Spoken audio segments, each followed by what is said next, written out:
It didn't matter that he was turning up. It didn't matter that he was with the next person. It didn't matter that he was having a child.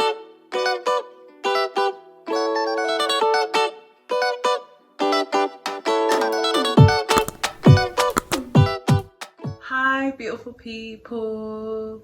Hi, beautiful people. Hi, beautiful people. I said hi, beautiful people. Welcome back to my channel. Welcome, welcome, welcome, welcome, welcome. Thanks for joining me again. It's your girl Mon-E. For those who don't know, I'm a London girl living in the USA, and I'm just here sharing my truth. I believe so much in transparency. I believe so much that vulnerability is a strength. And so I'm here to talk about something quite controversial.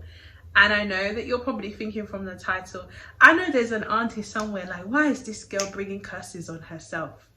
Why is this girl bringing curses on herself? Yes, I know it's a madness. It says why my second marriage is more likely to fail. Please, I'm not even talking about myself because this is it for me, okay? This is it, and so shall it be. Amen. Okay, so let's just get that out of the way. But honestly, I think that if you don't have these real conversations with yourself, if you don't speak truth and life into situations, you could very easily fall into the same habits. And there's a reason why the divorce rates for people who get married a second time is even higher. We already know, I think the statistic is like 1 in 2 marriages are likely to fail. That statistic is even higher for people who have been previously married before.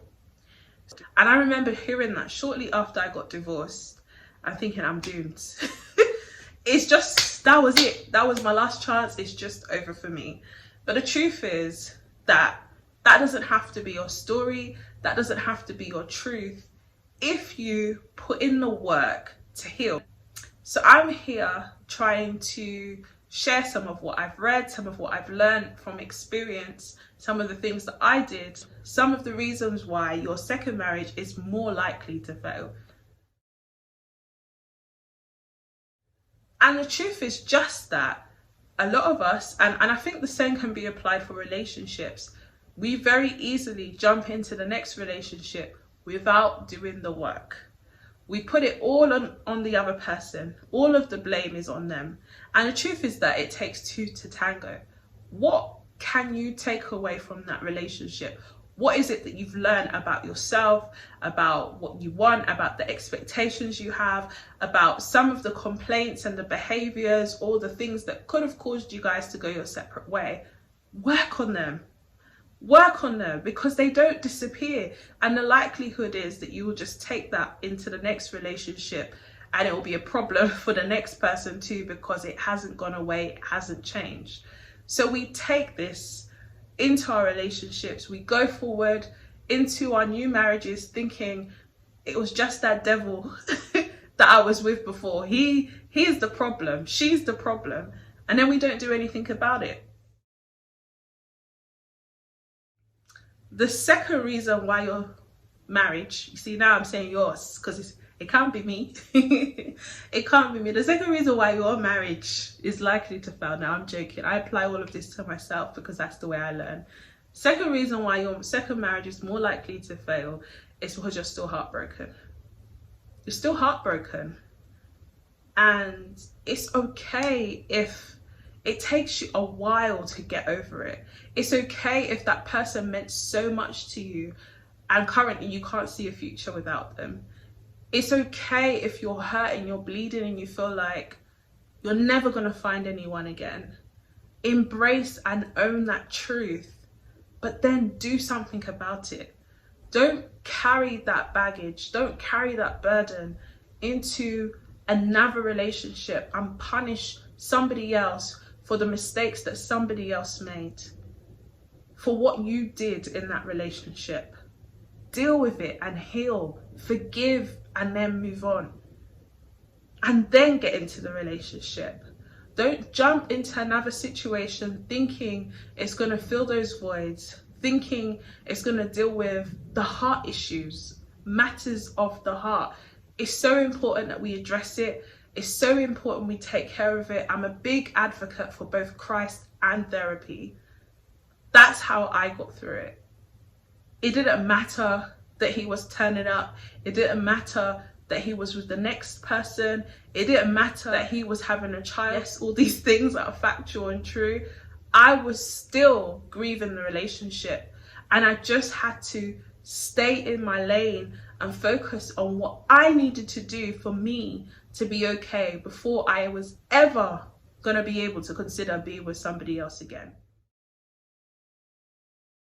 Third reason why your second marriage is more likely to fail is because you're still listening to the wrong people. Your mom. No, I shouldn't say that. You're still listening to the wrong people. That's the truth. Your circle hasn't changed. The people you go to for advice hasn't changed. They're still there giving you the wrong advice. You're still listening to them and applying that in your new relationship. It doesn't make sense. If you truly evaluate and shine your eyes, as my mom says, if you truly shine your eyes in a situation and observe, you will know who really has your best interest at heart. Who's willing to tell you the truth, no matter what?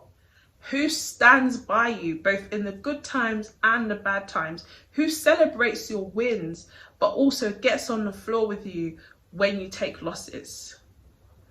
Who is there to drag you up? Who are you around when you feel your best? What are people speaking over your life and saying to you?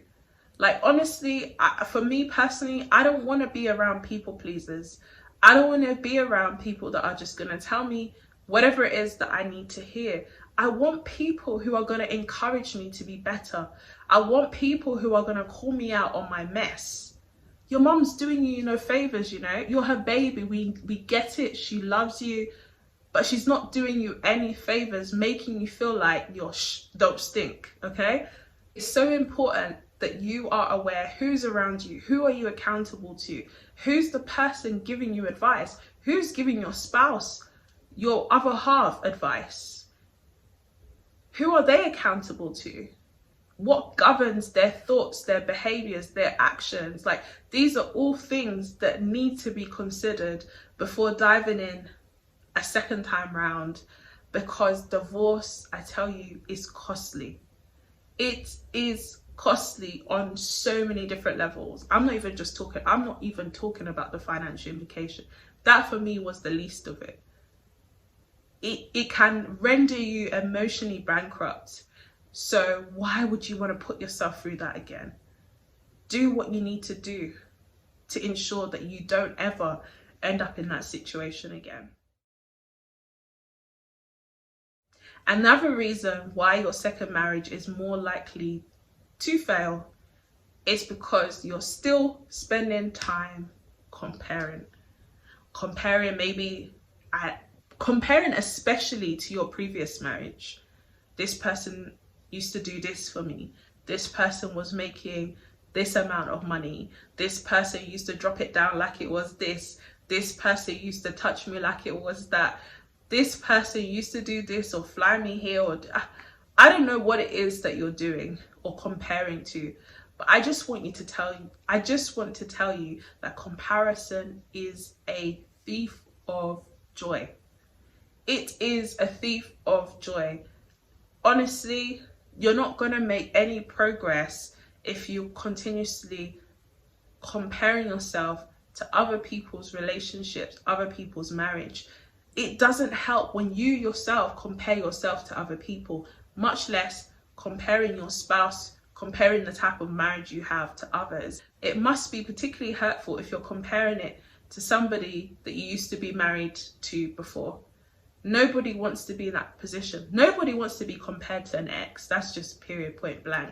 But it must be especially hurtful if someone supported you through a lot of pain, a lot of hardship, a lot of fear, because that comes with taking such a step the second time, and then you're there having a cheek and audacity to compare them to the person that hurt you. it just doesn't make sense. Stop doing it. Okay, Monty is telling you stop doing it. Stop comparing yourself. Stay in your lane. Focus on what it is that you want to achieve in this marriage, by God's grace, your final marriage, and focus. Just focus. Keep your eyes on each other. Focus on your goals and your aspirations that you have together and individually, and go from there. And finally,